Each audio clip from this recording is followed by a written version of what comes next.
আসসালামু আলাইকুম। আপনাদের সকলের সাথে আছি আমি এনামুল হক বিজয়। আজকে আমাদের ছুটে চলা হচ্ছে টাঙ্গাইল জেলার মধুপুর উপজেলার আমাদের এখানে রাবার বাগান আছে।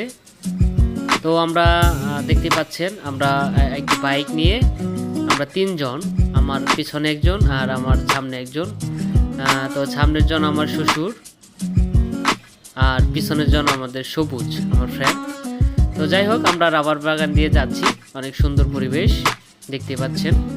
তো এই যে এখন আমরা চলে আসলাম আসলে বানরের রাজ্যে। তো দেখতে পাচ্ছেন বানর হচ্ছে লাফালাফি করতেছে, দেখেন দেখেন দেখেন গামছা নিয়ে কি দুষ্টুমি পাকনামি করতেছে।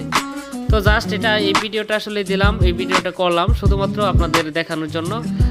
বানররা আসলে যে বানর